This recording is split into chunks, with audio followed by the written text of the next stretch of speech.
Xin kính chào quý vị và các bạn thân mến. Ngày hôm nay thì Kiều Hoa xin gửi đến quý vị và các bạn một bộ truyện rất hay có tên Tình Anh Duyên Em. Xin kính mời quý vị cùng lắng nghe. Ở biệt thự sang trọng như một lâu đài của thái tử, được thắp sáng rực rỡ bởi nhiều ánh đèn tôn lên vẻ đẹp lộng lẫy nguy nga.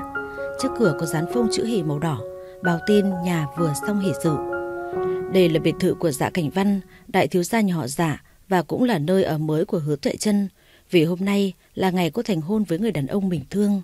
Lúc này lẽ ra phu thê phải chuẩn bị động phòng tân hôn, nhưng Hứa Tuệ Trân lại phải kiên nhẫn đợi chờ người đàn ông của mình trở về. Vì hôn lễ vừa kết thúc, anh đã vội vã rời đi ngay sau khi nhận được một cuộc điện thoại. Chẳng biết cuộc gọi đó đến từ ai và vì chuyện quan trọng gì lại khiến anh bỏ cô ngồi chờ như thế này trong ngày trọng đại. Sau 3 tiếng gõ cửa phòng, Tuệ Trân liền bước ra mở cửa. Cô không ngạc nhiên khi thấy người đến là quản gia, bởi vì nếu Cảnh Văn trở về sẽ không cần câu nệ. Thiếu phu nhân, quản gia Lâm kính cẩn chào hỏi. Có chuyện gì vậy bác? Cô dịu dàng đối đáp. Đại gia đêm nay sẽ không về, nên thiếu phu nhân cứ nghỉ ngơi trước đi, đừng chờ kẻo mệt. Nhận tin chồng không về trong đêm tân hôn, Tuệ Trân không khỏi ngạc nhiên, hơi nhíu mày nhìn vị quản gia trạc tuổi ba mình. Cô lễ phép hỏi. Bác có biết sao anh ấy không về không ạ? Cảnh Văn có việc quan trọng, mong thiếu phu nhân kiên nhẫn chờ đợi. Nói rồi, quản gia Lâm liền quay bước rời đi. Để lại cô gái với gương mặt đượm buồn, ánh mắt tựa niềm tủi thân, đành lủi thủi trở vào trong phòng. Có mấy ai bỏ vợ một mình trong đêm tân hôn như Dạ Cảnh Văn không chứ? Trở về giường, cô muốn gọi điện cho anh, nhưng lưỡng lự một lúc rồi lại thôi, vì sợ ảnh hưởng đến việc quan trọng anh đang làm. Thế rồi, đầy ngậm ngùi cô đơn trên chiếc giường rộng rãi, gian phòng hiu quạnh không một hơi ấm.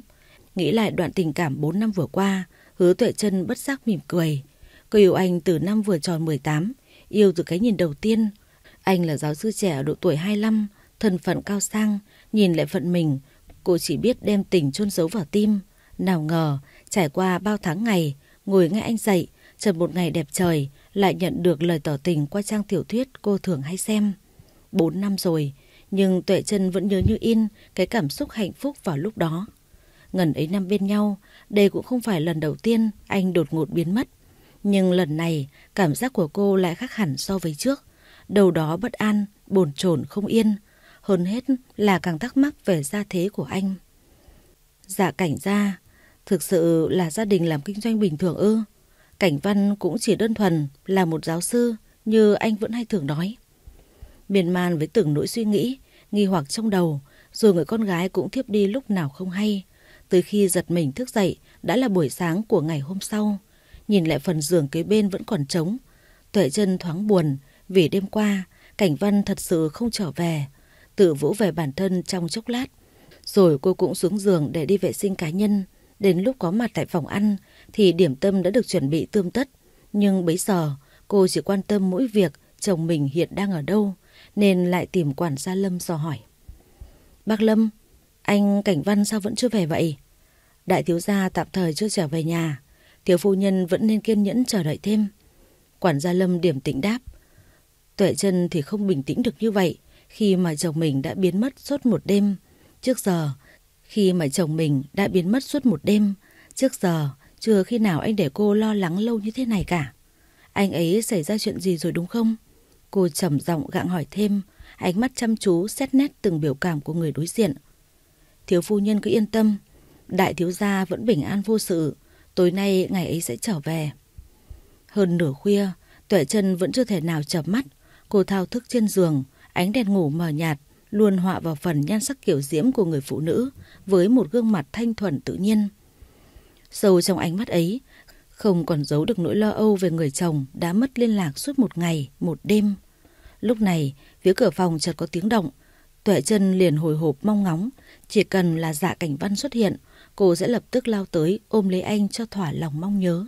Và rồi, cửa phòng cũng được một bàn tay nam tính mở ra, sắc vóc cao ráo, khuôn mặt góc cạnh không điểm chết quen thuộc ngày nào đã thấp thoáng hiện diện trong tầm nhìn của người phụ nữ.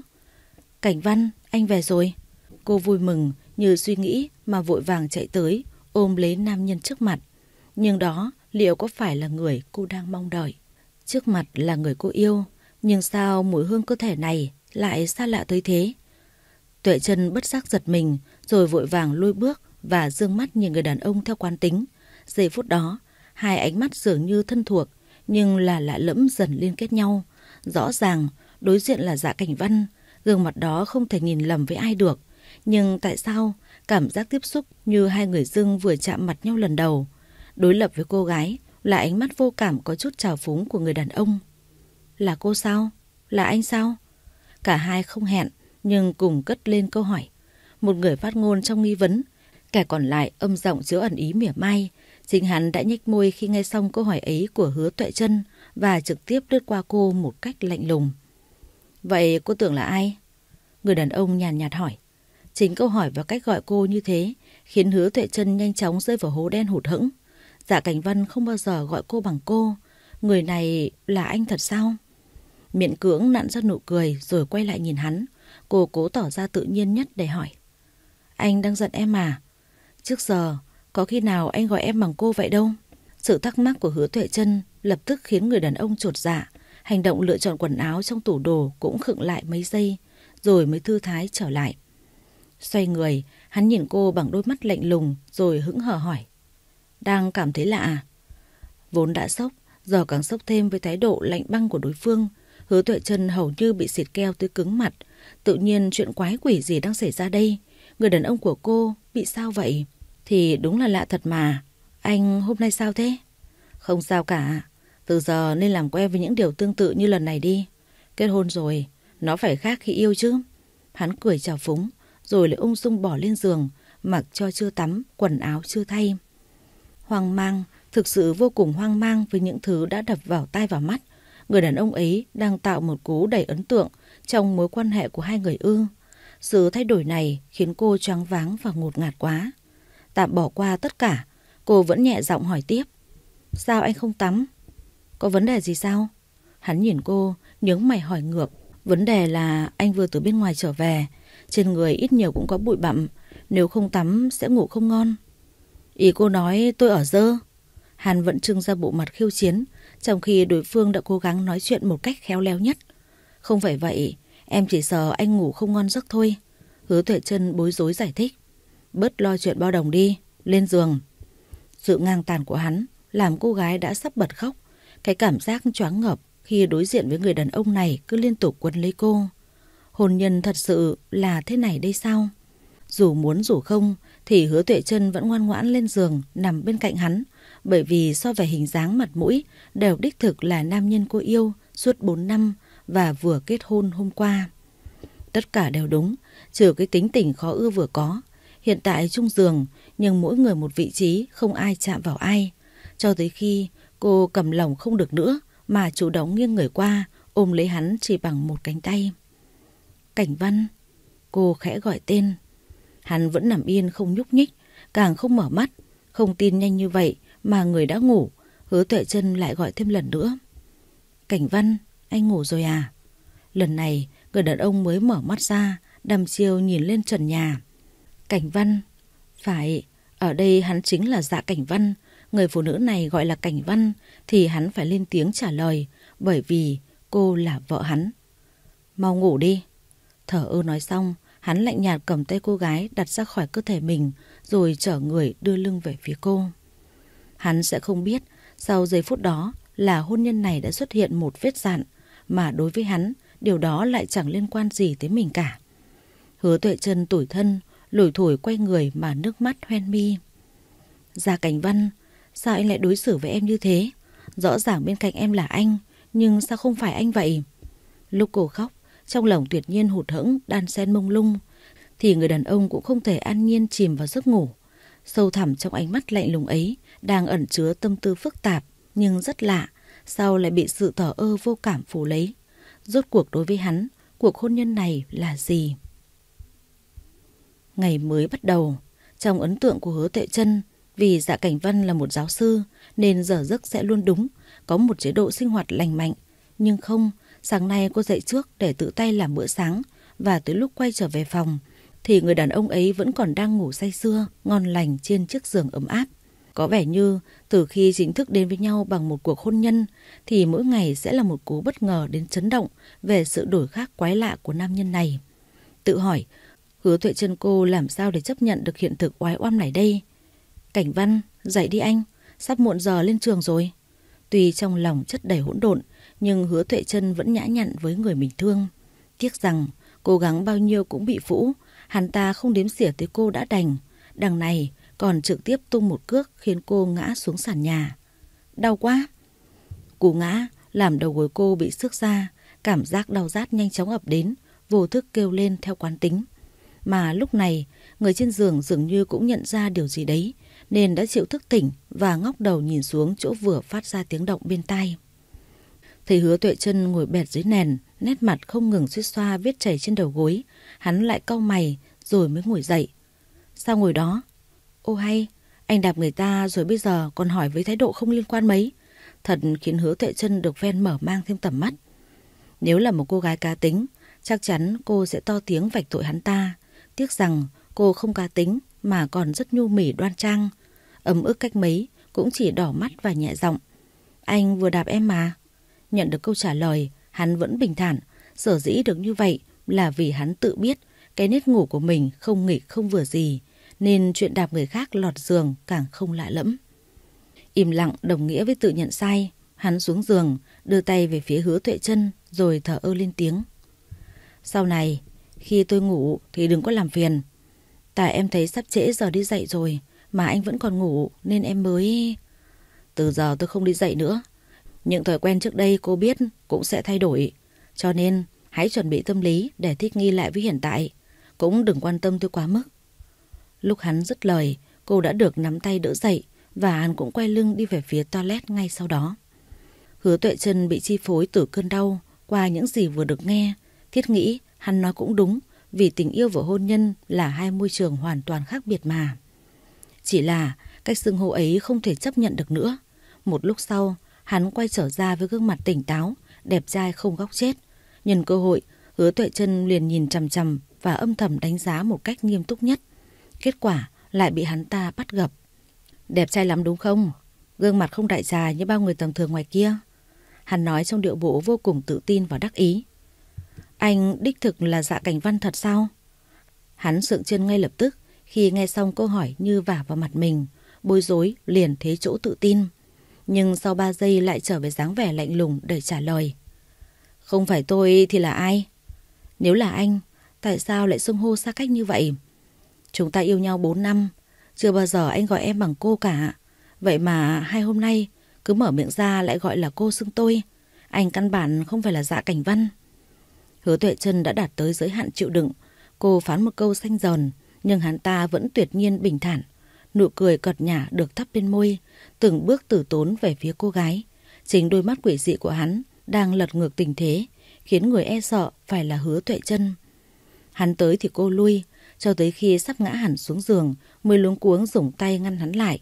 Mà bàn tay lúc bấy giờ đã yên vị trên vòng ngực săn chắc, làm nhiệt độ cơ thể của người đàn ông mới sáng tăng cao. Nhìn kỹ xem, gương mặt này có chỗ nào khác Dạ Cảnh Văn? Âm giọng trầm lãnh khẽ khàng vang lên. Cái chất giọng này cũng là lần đầu tiên Hứa Tuệ Trân nghe được, còn có cả ánh mắt quỷ dị đầy áp bức ấy. Nhưng khuôn mặt này lại chính là Dạ Cảnh Văn, không sai một chi tiết. Vậy rốt cuộc là sai ở đâu? Nhưng anh thật sự rất lạ. Lạ ở chỗ chưa chính thức động phòng với em chứ gì. Hắn hơi nhíu mày và biểu cảm hiện tại lại là nét thú tính của người đàn ông đong đầy dục vọng. Vừa nói, bàn tay nam tính đầy quyến rũ vừa mơn trớn lên da thịt mịn màng của đối phương, khiến cô không khỏi rùng mình. Không phải vậy. Ý em là cách xưng hô giữa chúng ta. Chẳng phải tôi đã bảo em nên làm quen dần rồi sao? Tôi thấy em căn bản vẫn đang ấm ức chuyện động phòng bị bỏ dở. Càng nói, giọng hắn càng bén. Cuối câu, bàn tay ma tính cũng đã chuyển qua sau gáy cô gái mà giữ chặt. Không đợi Hứa Tuệ Trân kịp phản ứng, hắn đã cúi xuống gặm lấy phiến môi hồng mọng nước. Như thế này chắc sẽ giống Dạ Cảnh Văn.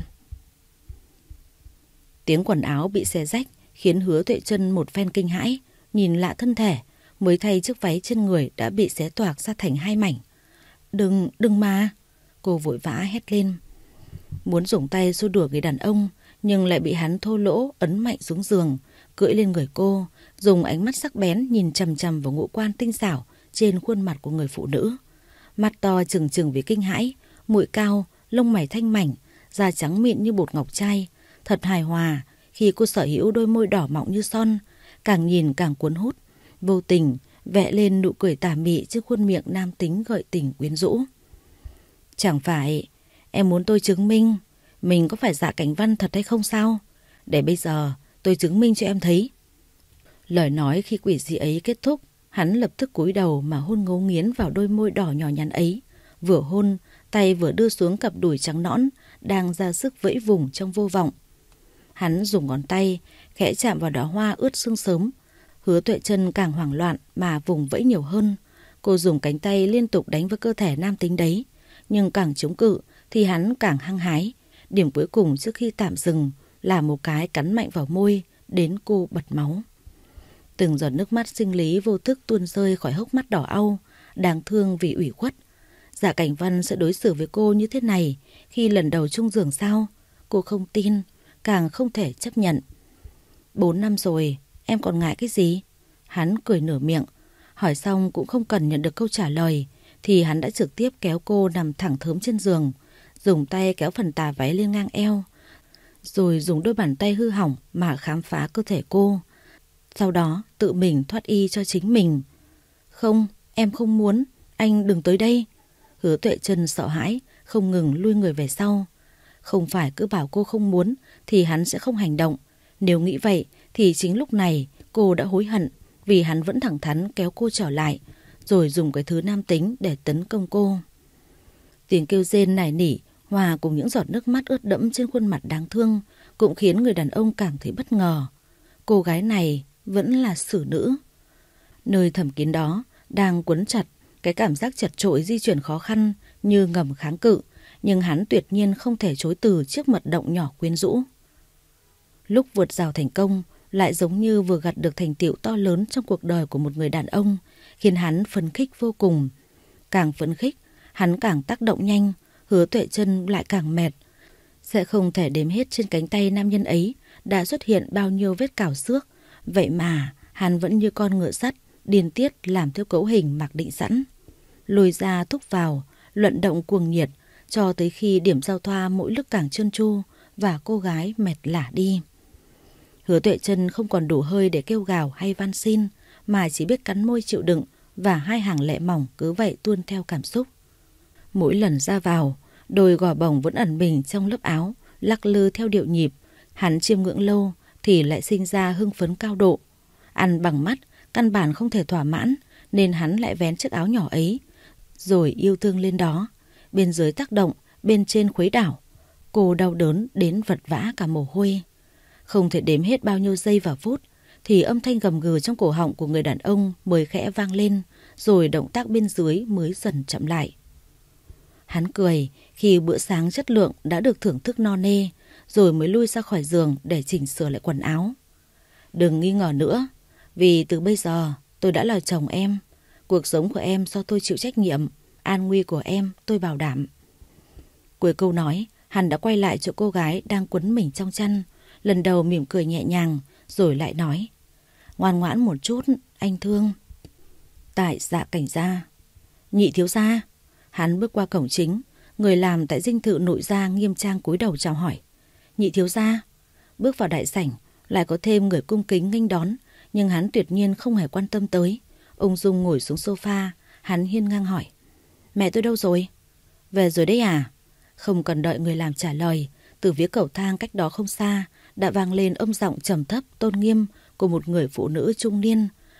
Bà ấy chính là nữ chủ nhân của Dạ Cảnh gia, Võ Mộc Ngư. Về báo tin với mẹ đây, con và Hứa Tuệ Trân động phòng rồi. Hắn thong dong báo tin. Bà Mộc Ngư ngồi đối diện lại không khỏi bàng hoàng, tách trà vừa nâng lên liền được hạ xuống. Động phòng khi nào? Vừa sáng nay. Hắn nhướng mày, vẻ mặt đắc ý vô cùng. Dạ Cảnh Tinh, con cũng giỏi thật. Mẹ đã dặn từ từ rồi, nhỡ đâu anh hai con. Hắn được gọi là Dạ Cảnh Tinh, điều đó chứng minh sự nghi ngờ của Hứa Tuệ Trân là hoàn toàn đúng đắn. Và thân phận thật sự của hắn là gì chắc cũng đã rõ. Dạ Cảnh Tinh vốn là nhị thiếu gia của nhà họ Dạ. Trước giờ hắn luôn định cư ở bên nước ngoài, vừa qua vì một biến cố lớn nên mới chịu quay trở về chấp hành một số yêu cầu từ mẹ mình mong muốn. Dạ Cảnh Văn và Dạ Cảnh Tinh là hai anh em song sinh, năm nay vừa cán mốc 29 tuổi. Chỉ tiếc rằng... Anh hai thì sao? Còn bị ép thôi mà. Nếu không làm thật, cô ta cứ nghi ngờ từ tối tới sáng, ứng phó cũng mệt bở hơi tai. Hắn trả lời mỗi câu mỗi chữ đều tỉnh bơ như sáo.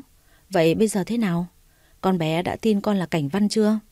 Chắc là tin, mà cũng chưa chắc là không. Tóm lại, con chỉ giống Dạ Cảnh Văn, chứ không phải là bản sao của anh ấy, nên không có chuyện cư xử sinh hoạt giống như đúc bản chính được đâu. Dạ Cảnh Tinh thẳng thắn trả lời. Uống xong tí trà rồi hắn lại nói. Con sẽ dùng cách của mình để trói buộc cô vợ tạm thời này giúp mẹ 1 năm.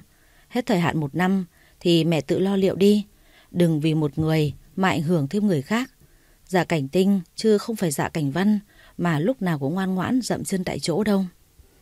Nói rồi hắn liền đứng dậy, ung dung đút tay vào túi quần, vừa định cất bước rời đi thì lại nghe bà Mộc Ngư lên tiếng.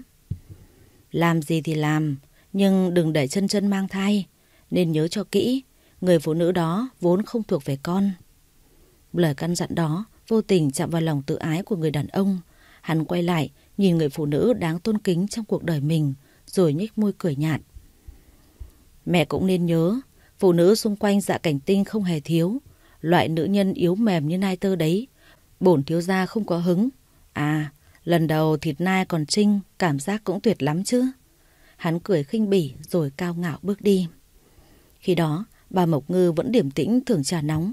Nhìn qua bà, cả gương mặt và ánh mắt đều tâm cơ khó thấu. Có vẻ như mọi vấn đề đều bắt nguồn từ người phụ nữ quyền lực này. Cảnh Văn, mẹ chỉ muốn bảo vệ người con yêu thôi, nên đừng trách mẹ. Rời khỏi Dạ Cảnh gia, nơi Cảnh Tinh tìm đến đều là những tụ điểm ăn chơi dành cho dân tài phiệt. Đó cũng là một phần trong lối sống tự do tự tại, an nhàn hưởng phúc của hắn. Chính vì cách sống quá phóng túng và một cái đầu khó bảo mà hắn không được ba mình trọng dụng. Trong mắt Dạ Cảnh Ưng, chỉ có Dạ Cảnh Văn tài giỏi biết làm ra tiền, còn Dạ Cảnh Tinh, hắn là kẻ phá gia chi tử, tiêu xài hoang phí, giỏi ăn biếng làm. Cũng may, nghịch ba thì còn mẹ chống lưng, nên hắn mới có khả năng ngông cuồng suốt 20 mấy năm qua. Bạn bè ăn chơi hắn không thiếu, nhưng thân nhất chỉ có Trương Xuân Di và một cô nhân tình bé bỏng tên Trầm An Mịch cũng lặn lội theo hắn từ Mỹ về đây. Đi từ sáng tới tối, lúc này hắn lại say trong bar, và người bên cạnh hiển nhiên là nhân tình của mình. Bao lời quyến rũ rót mật vào tai. Đêm nay sẽ tới chỗ em chứ? Mấy giờ rồi? Hắn nhìn qua cô gái nhướng mày hỏi. Gần 1 giờ sáng. Trầm An Mịch nỉ non ngọt ngào, vừa nói vừa dùng bàn tay xoa xoa trước ngực người đàn ông. Nhưng ngay lập tức bị Dạ Cảnh Tinh bắt lấy rồi nói.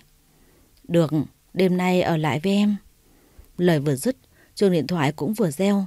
Thấy mẹ mình gọi tới, hắn liền ra hiệu cho những người xung quanh im lặng, rồi mới nghe máy. Dạ Cảnh Tinh, mấy giờ rồi sao còn chưa về? Có biết ở nhà có người đang trông không hả? Lại là chất giọng quyền lực của bà Võ Mộc Ngư chuyển tới, làm hắn mất hết cả hứng.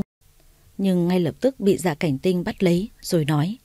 Được, đêm nay ở lại với em. Lời vừa dứt, chuông điện thoại cũng vừa reo. Thấy mẹ mình gọi tới, hắn liền ra hiệu cho những người xung quanh im lặng, rồi ấn nghe máy. Dạ Cảnh Tinh, mấy giờ rồi sao còn chưa về? Có biết ở nhà đang có người trông ngóng không? Lại là chất giọng quyền lực của bà Võ Mộc Ngư chuyển tới, làm hắn mất hết cả hứng. Biết rồi, về ngay đây. Vì một cuộc gọi của mẫu hậu mà buộc Dạ Cảnh Tinh phải từ bỏ cuộc chơi để trở về đảm nhiệm tiếp tục vai trò của người chồng mẫu mực. Hắn sợ mẹ 3 phần thôi, 7 phần còn lại là sợ nhất thẻ bị khóa và tiền chi tiêu bị cắt. Cũng không biết con người này thật sự như vậy hay chỉ là vỏ bọc bên ngoài để che đậy điều khác bên trong. Về tới nhà, rượu cũng giải bớt được mấy phần.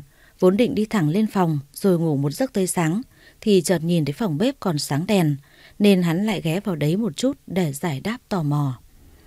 Xách áo khoác ra phiên bản giới hạn đi vào bếp, Dạ Cảnh Tinh chợt khựng người khi nhìn thấy Hứa Tuệ Trân đang ngủ gật bên bàn ăn.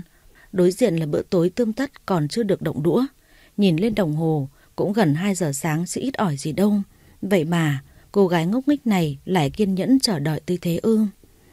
Khẽ bước tới gần hơn một chút, hắn nhìn từng món ăn rồi nhìn qua cô gái, bỗng nhiên lại có chút cảm giác buồn cười, trong lòng tự nhủ. Cô ta cứ như một đứa trẻ ngoan ngoãn, thảo nào Dạ Cảnh Văn lại nâng niu yêu thương nhiều như vậy, cũng thú vị phết nhỉ. Nghĩ xong, cũng không thể để Hứa Tuệ Trân như vậy và ngủ tới sáng, nên hắn đã dùng tay khều cho cô tỉnh. Khều khều vài cái, Hứa Tuệ Trân mới giật mình thức giấc, ngẩng mặt nhìn người đàn ông bằng đôi mắt hơi đỏ, chứng tỏ cô đã ngủ say và rất lâu. Thấy hắn, cô liền tỉnh táo lại ngay. Anh về rồi à? Anh ăn tối chưa? Để em hâm nóng thức ăn lại nha. Không cần đâu, em pha cho tôi một ly trà gừng được rồi. Hôm nay uống hơi nhiều nên trong người hơi mệt. Hứa Tuệ Trân vừa nghe xong đã đứng dậy. Dạ, vậy anh lên phòng trước đi, lát nữa em mang trà lên sau. Nhanh đi, tôi chờ. Nói rồi hắn liền rời đi. Hứa Tuệ Trân cũng lật đật đi pha trà. Một lúc sau mang lên phòng thì Dạ Cảnh Tinh đã ngủ, và hôm nay hắn lại không chịu tắm. Đến tất chân còn lười cởi, cứ vậy đã nằm trên giường ngủ ngon lành. Cô chỉ biết lắc đầu khi trông thấy, đặt trà lên bàn rồi đi qua cởi tất cho hắn. Trong thâm tâm cô, một ngày nên thành vợ thành chồng thì trọn đời trọn kiếp không thay đổi lòng. Hắn dù có tệ thế nào đi chăng nữa thì vẫn là người ăn đời ở kiếp với cô hết đời này. Chỉ cần cố gắng hiểu nhau nhiều hơn, hôn nhân ắt sẽ ổn. Bởi vì cô nghĩ hắn nói cũng đúng, hôn nhân và tình yêu căn bản không giống nhau. Cởi tất xong, Hứa Tuệ Trân định đi lấy khăn ấm lau mặt giúp hắn. Nào ngờ đang loay hoay cạnh giường lại bị nắm tay kéo ngã nhào lên người hắn. Cũng không biết hắn ngủ thật hay giả vờ, nhưng cái cách ôm ấp đối phương lại âu yếm vô cùng, khiến Hứa Tuệ Trân muốn rời đi cũng không được. Cảnh Văn, mau buông em ra đi. Nằm im cho tôi ôm một lúc. Hắn trầm giọng lên tiếng, hai mắt vẫn nhắm nghiền. Hứa Tuệ Trân luôn ngoan ngoãn nghe lời, nên lúc này lại nằm im bặt cho hắn ôm, đợi tới khi quá ngột ngạt mới khẽ nói. Nếu anh chưa ngủ thì ngồi dậy uống tí trà cho giải rượu đã. Hắn đồng ý nhanh chóng, cũng nhanh nhẹn buông tha cho cô gái, rồi ngồi dậy. Tuệ Trân vội đi mang trà tới, hắn thì tựa lưng vào thành đầu giường, trừ mí mắt vẫn không nhấc lên nổi. Anh phải mở mắt ra mới uống được chứ. Nghe cô nhắc nhở, hắn cũng chịu hợp tác. Nhưng mắt vừa mở ra đã bị dáng vẻ dịu dàng của cô gái thu hút đến thất thần. Cứ mỗi lần nhìn vào nhan sắc này là lòng dạ hắn ta lại dạo dực không yên. Bởi vì Hứa Tuệ Trân căn bản không hề giống với đám nữ nhân luôn vây quanh hắn ở ngoài kia. Lúc nào họ cũng trang điểm thật sắc sảo để che đi khuyết điểm, còn cô gái này đến son cũng chẳng có trên môi, vậy mà lại xinh xắn, mỹ lệ vô cùng. Thấy người đối diện cứ nhìn mình không chớp mắt, Hứa Tuệ Trân liền khẽ hỏi. Anh sao vậy? Mặt em dính gì à? Không, tại xấu quá nên nhìn lâu một chút thôi. Hắn nói như tạt nước lạnh vào mặt người nghe, khiến đối phương lập tức ngượng ngùng. Anh uống trà đi kẻo nguội. Dạ Cảnh Tinh im lặng cầm lấy ly trà, miệng uống mà mắt vẫn không rời khỏi Hứa Tuệ Trân. Thấy cô cúi mặt, hắn liền ngạo nghễ ra lệnh. Ngẩng mặt lên. Cô lắc đầu không nói gì, hắn lại nhíu mày. Tôi bảo em ngẩng mặt lên. Anh chê em xấu, nhìn làm gì cho chướng mắt. Nhận được câu trả lời, hắn quyết định không nói nữa, trực tiếp dùng tay nâng mặt cô lên, mặt đối mặt, rồi thẳng thắn đưa ra yêu cầu. Không nhìn, vậy thì đi tắm.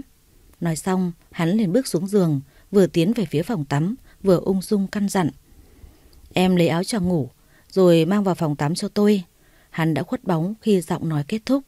Hứa Tuệ Trân ở lại với niềm hoang mang ra mặt. Có khi nào hắn muốn tắm cùng cô không? Hứa Tuệ Trân là một cô gái đơn thuần trong sáng. Tuy thân phận không được cao sang quyền quý, nhưng cô luôn được mọi người yêu mến, chỉ trừ một người. Để dung hòa cuộc sống hôn nhân vợ chồng, cô luôn ngoan ngoãn nghe lời người đàn ông của mình. Hắn nói sao cô nghe vậy, bảo lấy đồ đi tắm cũng không dám cãi. Thế nên hiện tại mới có tình cảnh ngồi chung bồn tắm với người đàn ông bá đạo đấy. Hắn là chồng cô, nên tắm chung không phải vấn đề to tát, mà vấn đề nằm ở chỗ tay hắn cứ đặt mãi trên ngực Hứa Tuệ Trân, khiến cô càng ngượng nghịu đỏ hết cả mặt. Cảnh Văn, anh... Đừng gọi cái tên đó nữa, gọi chồng hoặc anh thôi.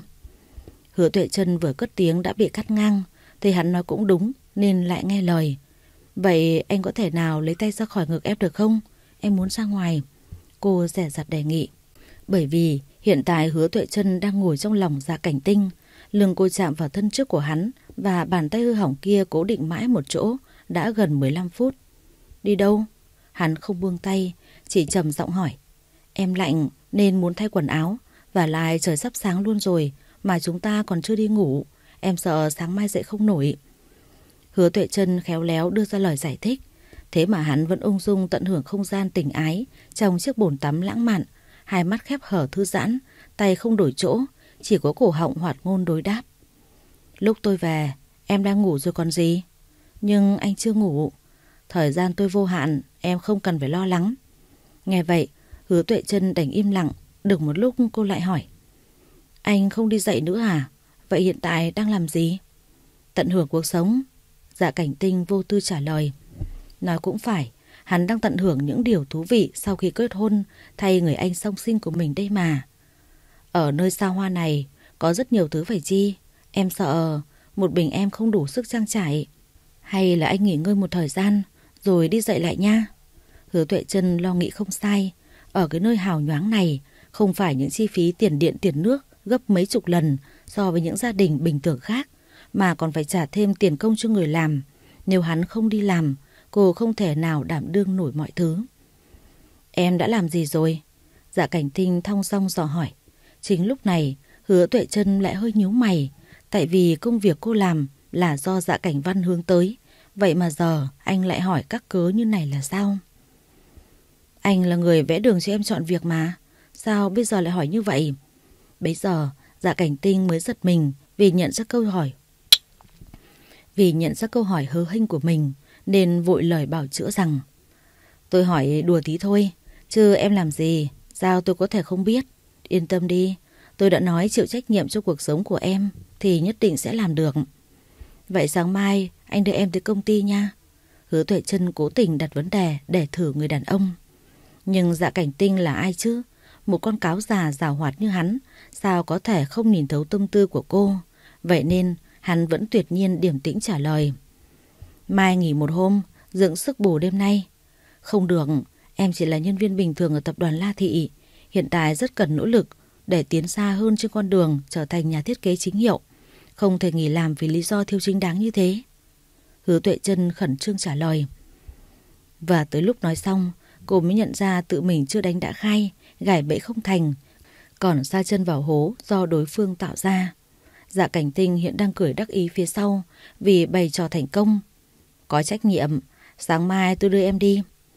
Nói rồi, hắn cũng không chịu rút tay ra khỏi cặp loa chất lượng của cô gái và rời khỏi bồn tắm. Cũng may cho cô, khi dưới hạ bộ của người đàn ông vẫn còn được che chắn bởi quần lót.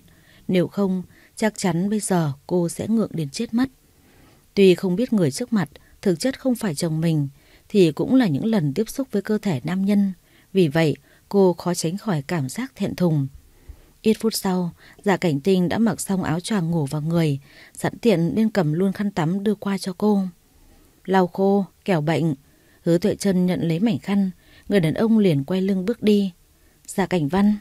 Tuy bất ngờ khi nghe cô gọi tên anh trai mình, nhưng Dạ Cảnh Tinh vẫn kịp thời phản ứng mà dừng bước, xong tử tốn quay lại nhìn cô, điềm đạm hỏi. Sao lại gọi tên nữa rồi? Lần thứ N dò xét thái độ của người đàn ông khi bị gọi tên không thu hoạch được gì, khiến Hứa Tuệ Trân nhất thời bối rối. Em quên mất, thật ra em muốn nói, anh có thể nào đừng xưng tôi với em được nữa không? Nghe xa cách lắm. Dạ Cảnh Tinh thoáng cười, sao hắn có thể không nhìn thấu tâm tư của cô chứ? Nhờ vậy mới cảm thấy thú vị vô cùng. Em ngoan đi, rồi tôi thay đổi. Tại một căn biệt thự. Tối nay có tiệc ở club, cậu định dẫn em nào? Xuân Di tay cầm ly, rượu mang đi ra phòng khách, nơi có người đàn ông dáng dấp phong trần, ung dung ngồi đó. Chưa biết. Dạ Cảnh Tinh lơ đễnh đáp. Nghe vậy, Trương Xuân Di lập tức bật cười. Mới về nước đã chọn được nhiều em lắm hay sao, mà vân vân không biết nên gọi em nào? Đang nghĩ xem nên dẫn vợ hay nhân tình đi cùng. Hắn trào phúng trả lời, nói xong liền nhận lấy ly rượu kề lên môi. Ồ hay, cậu có vợ từ khi nào, sao tôi không biết vậy? Trương Xuân Di vừa tỏ vẻ ngạc nhiên, vừa mỉa mai. Vợ hờ thôi, Dạ Cảnh Tinh lãnh đạm trả lời, nhưng trong lòng chợt dâng chút khó chịu. Rốt cuộc, hắn khó chịu khi phải xem Hứa Tuệ Trân như vợ hờ, hay khó chịu vì bị mỉa mai đây? Vậy thì dẫn em dâu hờ tới, giới thiệu cho anh em biết mặt đi, để xem có quốc sắc thiên hương hay không. Trương Xuân Di nháy mắt tả ý. Bạn bè của hắn căn bản cũng giống hắn, kẻ nào cũng thật phong lưu đa tình. Nếu như thường khi, Dạ Cảnh Tinh sẽ không chần chừ mà đồng ý ngay lập tức, bởi vì đối với hắn, Đám phụ nữ lẳng lơ ngoài kia đều không đáng được trân trọng.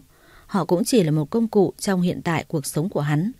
Thế nhưng khi đề cử tới Hứa Tuệ Trân, hắn lại trầm tư lưỡng lự mãi một lúc mới nói: để xem sao đã. Xem sao là thế nào? Trước giờ có khi nào cậu giữ riêng phụ nữ của mình thế này đâu. Dương Xuân Di không khỏi tò mò. Bởi vì cô gái này không thể đặt cùng bàn cân với đám nữ nhân tầm thường kia. Người ta là hương đồng gió nội, thuần khiết như nước mùa thu, biết chưa? Dạ Cảnh Tinh nghiêm túc nhấn mạnh từng chữ một. Nghe ngon vậy, thảo nào muốn giữ làm của riêng. Trương Xuân Di lại đùa bỡn châm biếm. Đồ cúng thì phải ngon thôi. Hắn cười nửa miệng, nét mặt tuyệt nhiên ngạo mạn. Mà Dạ Cảnh Tinh vinh vang cũng không chịu nhìn lại phận mình. Cũng chỉ là kẻ thế thân, có gì hay ho hơn mà lại đắc ý. Thị trường chứng khoán dạo này thế nào rồi?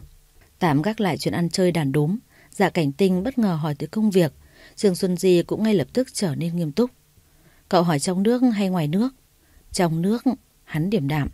Trong nước thì có nhiều nhà đầu tư mới, hầu hết nhiều người thắng đậm khi đầu tư vào tập đoàn thiết kế La Thị.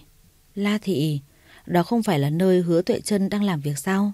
Quả nhiên Dạ Cảnh Văn rất biết cách sắp xếp tương lai cho người phụ nữ của mình. Dạ Cảnh Tinh đăm chiêu nghiền ngẫm. Thế vậy, Trương Xuân Di lại hiếu kỳ do hỏi: Dạ Cảnh Tinh, hôm nay cậu sao thế?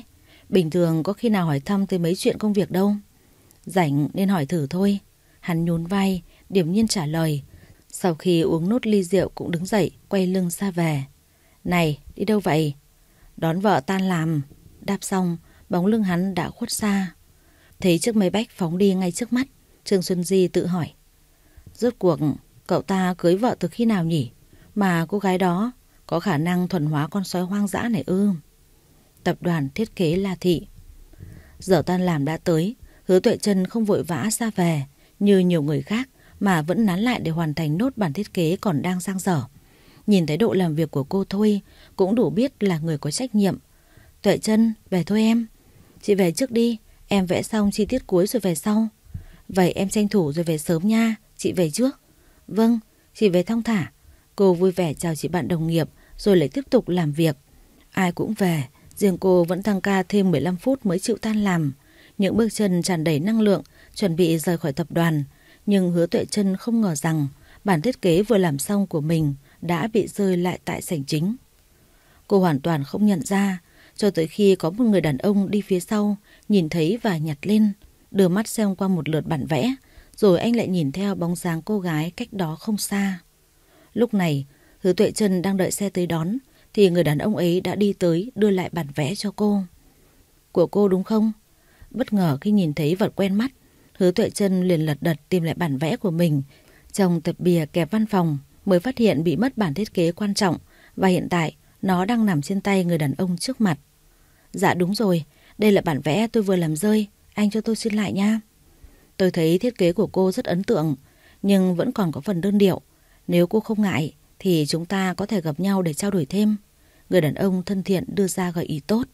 Mà lúc này Hứa Tuệ Trân cũng bắt đầu nhìn anh bằng đôi mắt dò xét, trong lòng nghi hoặc về hình ảnh lịch thiệp của nam nhân này. Vào làm đã lâu, nhưng hình như cô chưa từng gặp qua anh. Anh là... Tôi cũng chung ngành với cô. Nếu cô tin tưởng, tôi sẽ chỉ cho cô thấy điểm nào cần thêm trong thiết kế này để bảo đảm được độ thu hút tuyệt đối. Hứa Tuệ Trân nhận lại bản vẽ của mình. Khi nhìn đối phương, cô thấy được sự nghiêm túc đến mức đáng tin tưởng, nên đã gật đầu đồng ý. Cũng được.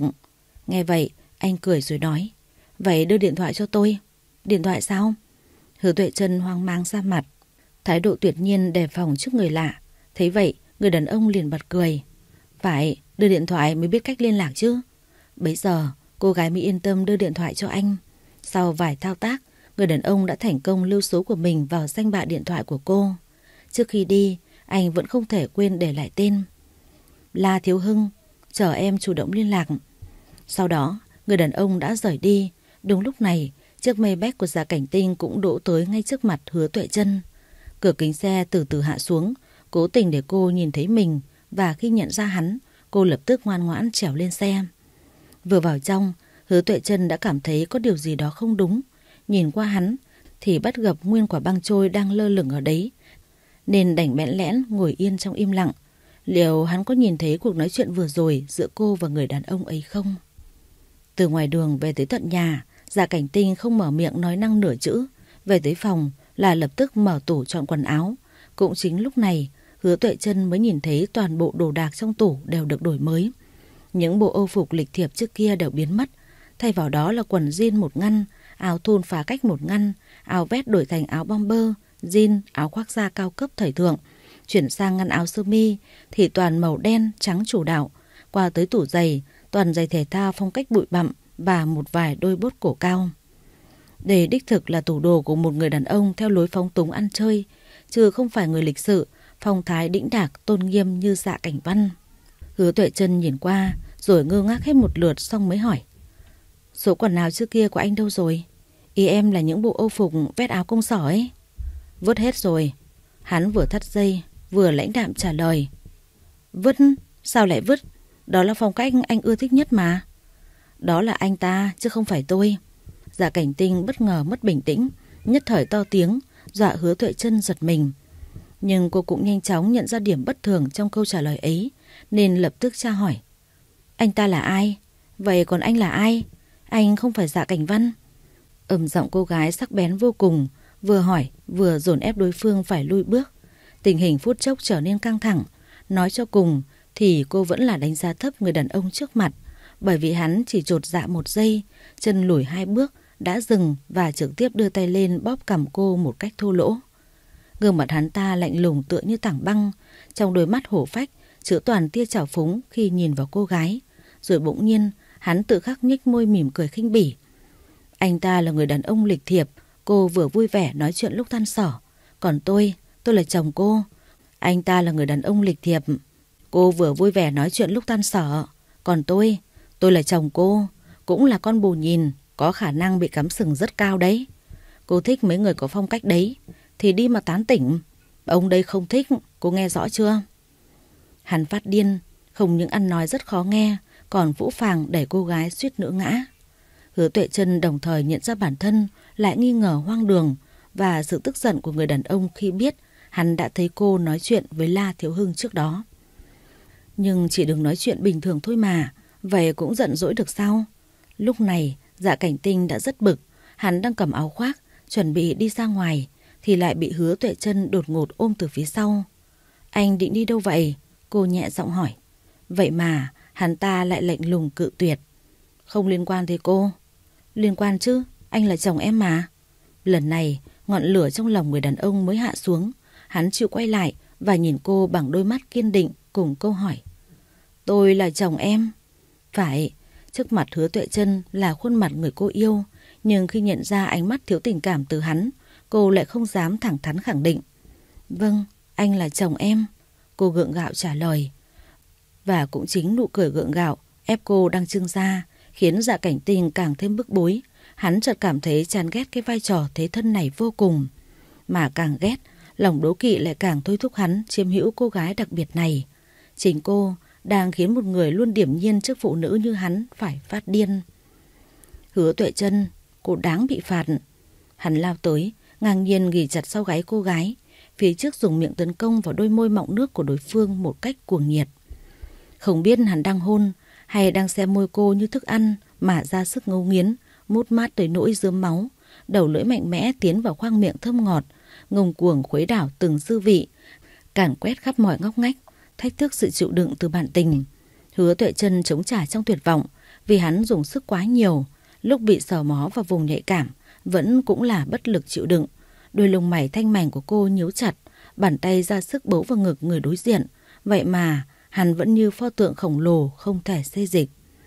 Đang hôn cuồng luyến, Dạ Cảnh Tinh đột nhiên bước tới, buộc lòng Hứa Tuệ Trân phải lui theo cho tới khi chân vấp vào thành giường, rồi mất đà ngã xuống nệm.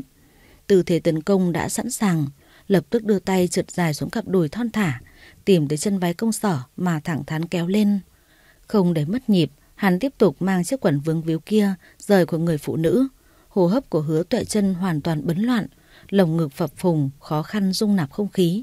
Khi hắn di chuyển tìm đến vùng cổ thơm tho mịn màng, cô lập tức hít lấy hít đẻ, hòng ổn định hệ tuần hoàn hô hấp.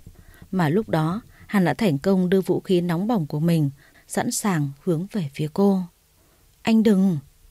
Những từ vô hiệu nhất khi làm chuyện người lớn sẽ luôn là những kiểu mẫu như đừng, dừng lại. Vậy mà Hứa Tuệ Trân vẫn không chịu rút ra kinh nghiệm. Cô nói gì mà cô, hắn vẫn ngang nhiên hành động không một chút nao núng. Đau. Hứa Tuệ Trân vô thức kêu la. Dạ Cảnh Tinh bắt đầu vận động. Đối với hắn, trong danh sách từ điển hiển nhiên không có từ tốn và nhân nhượng trong chuyện phỏng the giường chiếu. Mỗi lần hắn dùng vật nam tính đều rất khỏe và sâu hun hút, khiến đối phương vô cùng đau đớn. Cái loại đau đớn khi ân ái này còn ám ảnh hơn cả cơn đau khi dì cả ghé thăm hàng tháng, bởi vì hắn dùng lực rất mạnh, cứ như đang trút hết buồn bực lên người cô vậy. Anh ơi, em đau, dừng lại được không? Hứa Tuệ Trân không ngừng kêu đau, cũng dùng sức bấu vào tay người đàn ông, nhưng hắn không hề quan tâm tới. Ngay lúc này, hắn chỉ biết điên cuồng phóng túng theo ý của mình. Hắn muốn thân xác của cô, muốn nghe cô cầu xin, muốn cô phải là của hắn. Chắc có lẽ trước này hắn quen thói chơi đùa với phụ nữ, nên bây giờ lỡ dại động tâm với người khác, mới muốn chiếm đoạt họ làm vật riêng. Nhưng chính hắn cũng thừa biết, người phụ nữ này vốn dĩ không thuộc về mình, vậy mà vẫn ngang ngược không chịu khống chế thú tính. Cuối cùng vẫn chỉ là Hứa Tuệ Trân đáng thương, bị xem như con rối, mặc cho người khác xoay như trong chóng. Nhìn cô đau, hắn chợt thấy xót, nhưng cứ nghĩ tới mối quan hệ bí mật đằng sau vở diễn này thì lại không khỏi khinh miệt trong lòng. Để giúp cô khỏa lấp cơn đau, hắn cúi người tìm tới đôi môi nhỏ nhắn mà trao gửi chút ngọt ngào trên hương vị đầu môi. Hạ thân uyển chuyển giao thoa, tay nhịp nhàng vân vê vòng tròn đầy đặn, cuồng nhiệt chút tình tựa trong khoang miệng. Nhưng Hứa Tuệ Trân căn bản không thể chịu nổi sự tác động này. Muốn thoát khỏi con dã thú điên cuồng ấy mà lực bất tòng tâm, hắn chống đẩy không ngừng. Cô cảm giác mật thủy vẫn luôn tuôn tràn để phối hợp với người đàn ông. Dằm 3 phút trôi qua, cô đã mệt lả người, còn hắn vẫn như một cỗ máy cần cù tràn trề năng lượng, mải mê tới khi đạt tới đỉnh cao của khoái cảm. Tiếng rên rỉ nam tính khẽ khàng vang lên thì lực tác động mới lui giảm phần nào. Vật thể được rút ra khỏi dịch thủy mịn màng, trong xuân dịch hòa lẫn chút máu tươi mà ở lần đầu tiên ân ái hắn cũng đã nhìn thấy, và đó cũng là lần đầu hắn động thân cùng người khác giới. Bề ngoài, Dạ Cảnh Tinh phong lưu đa tình là thế, trong mắt người đời hắn làm tình nhiều hơn cơm bữa, nhưng thật ra để được hắn tự tay lột đồ thì đó phải là một cô gái vô cùng đặc biệt, có tâm lẫn cái tầm, thu hút được dị vật bên dưới. Hứa Tuệ Trân là trường hợp đặc biệt hơn cả cô tình nhân hữu danh vô thực Trầm An Mịch kia của hắn. Chắc do cô có tâm lẫn cái tầm mà hắn luôn tìm kiếm. Giờ cũng không rõ đây là phúc hay họa mà Hứa Tuệ Trân cô đang có. Thỏa mãn xong, hắn vẫn quyết định rời đi, bỏ lại cô gái tủi thân nằm co ro trên giường, nước mắt lặng lẽ tuôn rơi hai hàng. Đêm nay, nơi cô ở là phòng ngủ quạnh hiu, nơi hắn tới là quán bar với nhiều thú vui tao nhã, như rượu ngon có người rót, kề bên có người tâm sự. Hôm nay nhị thiếu gia của em bị sao vậy? Tới từ nãy giờ cứ toàn lo uống rượu, không mảy may ngó ngàng gì đến em hết. Trầm An Mịch ngồi bên cạnh lại nũng nịu cất lời. Hắn nghe mà sởn cả gai ốc, trước đã không mấy ưa thích kiểu nói chuyện này rồi, giờ lại ghét nhiều hơn. Cô đang nhai cái gì trong miệng vậy? Nhổ ra rồi hãng nói chuyện, chứ chướng tai quá đấy. Hắn nói, kiêm luôn hành động cầm lấy bàn tay đối phương, chuyển ra khỏi cơ thể mình. Trầm An Mịch xịt keo cứng ngắc, nhưng vẫn tiếp tục óng ngẽo, ngã người vào hắn ta mà nói. Thì trước giờ em vẫn luôn như vậy mà, sao hôm nay anh kỳ vậy? Vậy á? Thế là hôm nay bàng nhĩ của bổn thiếu gia bị điếc rồi, nên mới nghe chướng tai vậy. Trầm An Mịch bị xịt keo cứng mắc tập 2, lần này là giận dỗi thật sự, nên lập tức dùng rằng không chạm vào hắn nữa. Cứ tưởng Dạ Cảnh Tinh sẽ quay qua dỗ dành mình, nào ngờ hắn chỉ đưa ra một tấm thẻ tín dụng, rồi lãnh đạm cất lời. Cầm lấy, rồi biến khuất mắt tôi đi. Đêm nay, Dạ Cảnh Tinh đi bar để giải sầu, chứ không để đàn đúm ăn chơi. Hắn về nhà cũng sớm hơn mọi khi, nhưng có vẻ như hôm nay Hứa Tuệ Trân không còn chờ hắn nữa. Thấy phòng bếp không sáng đèn, hắn bất giác nhếch môi cười khẩy, rồi loạng choạng đi lên phòng, định bụng chắc giờ này cô cũng đã ngủ vì quá mệt mỏi sau trận hoan ái vài tiếng trước. Cho tới khi hắn mở cửa, thấy phòng còn sáng đèn và người con gái ấy vẫn đang ngồi trên giường, thì mới tựa chút ngạc nhiên trên nét mặt, rồi thờ ơ hỏi. Sao chưa ngủ? Hay bận trò chuyện thân mật cùng người khác? Nhận được câu hỏi thật khó ưa, Hứa Tuệ Trân liền nhìn anh, nghiêm túc hỏi thẳng. Anh đang ghen đấy sao? Ghen hay không chưa biết, nhưng ngay lúc này Dạ Cảnh Tinh đã chột dạ ra mặt. Mãi vài giây sau mới trưng ra dáng vẻ trông rất nực cười khi nghe cô hỏi vậy, rồi cười khẩy một cái. Hắn vừa cởi áo khoác vừa khinh bỉ hỏi. Cô đang ảo tưởng đấy à? Nếu không ghen, anh sẽ không vô duyên nổi giận. Nếu không ghen, anh sẽ không tự nhiên nhắc tới người đàn ông đã nói chuyện với em. Nếu không ghen, anh sẽ không dùng cách nói chuyện đó để nói với em. Có gì nói thẳng ra đi, em không thích cứ im im rồi chiến tranh lạnh đâu. Quá bất bình, Hứa Tuệ Trân nói hết tâm tư nỗi lòng của mình ra. Và lúc đó cô đã thành công khiến người đàn ông dao động. Hắn ném chiếc áo da khoác lên sofa, rồi di chuyển qua giường để ngồi cạnh bên cô gái. Giây phút đó, Dạ Cảnh Tinh đã nhìn Hứa Tuệ Trân bằng tất cả sự nghiêm túc của mình. Không ngờ, kẻ ngông cuồng như hắn lại tự vả nhanh tới thế. Bảo rằng cô như nai tơ vô vị, nào ngờ lại là thịt thơm, tươi ngon ngọt nước, ăn vào rồi là không muốn quên đi. Bảo rằng không hứng thú với cô, vậy mà bây giờ, ngoài cô ra lại chẳng thấy ai thú vị. Hắn bị thao túng bởi đôi mắt trong veo như là nước mùa thu ấy, còn cả gương mặt đơn thuần, kiều diễm kia, ngũ quan hài hòa, đường nét sắc sảo, nhìn rồi lại muốn nhìn thêm. Chả trách Dạ Cảnh Văn lại yêu cô nhiều như thế, nhiều tới mức trước khi bi kịch xảy ra vẫn còn nuối tiếc. Lẽ nào hắn đã rung động trước người con gái này sao? Tôi không có tư cách để ghen, bởi vì cô không thuộc về tôi. Hắn cười nhạt, trong nụ cười có chút sầu tư tư, nhàm chán. Vậy mà, chính khoảnh khắc nhìn thấy hắn như thế, Hứa Tuệ Trân lại chợt mùi lòng. Cô cứ tưởng hắn vẫn còn đang giận dỗi vì ghen, nên đã chủ động ôm lấy cơ thể ấy từ đằng sau. Em là vợ anh, không thuộc về anh thì thuộc về ai? Khi hắn ngấm ngầm muốn từ bỏ, thì chính cô lại gieo rắc sự ngọt ngào và tấm lòng của mình vào tim hắn, khiến lồng ngực trái vừa bình yên giây phút lại rộn ràng nhịp đập.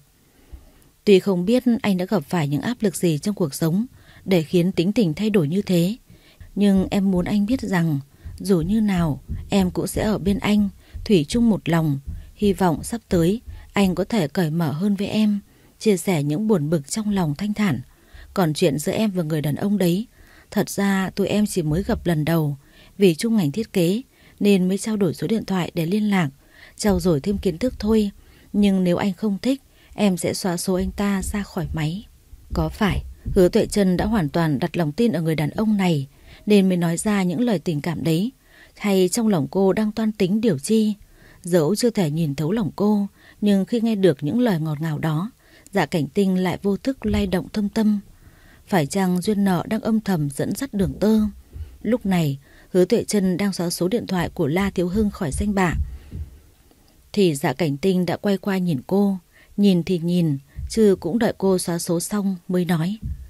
Hình như sau mỗi lần bị phạt, em mới chịu ngoan ngoãn hơn một chút. Đột nhiên nhắc tới chuyện tế nhị, gò má của Hứa Tuệ Trân liền ửng hồng, cũng không dám đối diện với người bên cạnh, chỉ biết cúi mặt lảng tránh. Thấy cô ngại mà hắn cũng mệt nên tạm thời dừng lại vấn đề đấy. Sau khi thong thả ngả lưng xuống giường, hắn mới nói. Còn không nằm xuống ngủ đi, khuya lơ khuya lắc rồi còn gì. Nghe nhắc tới ngủ, Hứa Tuệ Trân liền nhìn qua hắn, thấy cái điệu dáng ung dung nhắm mắt chuẩn bị ngủ, trong khi quần áo chưa thay, người chưa tắm, là cô nàng lại bất mãn ra mặt. Dạ Cảnh Văn, anh vẫn chưa tắm mà. Lại bị gọi tên người khác, Dạ Cảnh Tinh lập tức cau mày, mở mắt nhìn cô bằng thái độ không hề vui vẻ. Vừa gọi gì đấy, gọi chồng đi. Hắn đanh giọng thì cô lại xén, liền vội sửa lời. À vâng, chồng à, anh mau tắm đi rồi ngủ. Nếu không tối nay anh đừng nằm trên giường nữa nha, hôi lắm, em không chịu được. Hôi lắm á? Nghe hôi, hắn cũng nhất thời chột dạ mà ngửi khắp người mình. Đúng à, người anh toàn là mùi rượu. Hứa Tuệ Trân gật gù bồi thêm một câu. Thế là Dạ Cảnh Tinh cũng bị thuyết phục, nhưng lúc này hắn lại nhìn cô bằng cặp mắt gian tà. Lấy đồ rồi vào phòng tắm với anh. Các bạn thân mến, tập 1 đến đây là kết thúc rồi. Các bạn nhớ đăng ký kênh, like và chia sẻ ủng hộ Kiều Hoa. Xin chào và hẹn gặp lại quý vị và các bạn trong những tập truyện mới sẽ được phát sóng đều đặn trên kênh. Xin chào và hẹn gặp lại.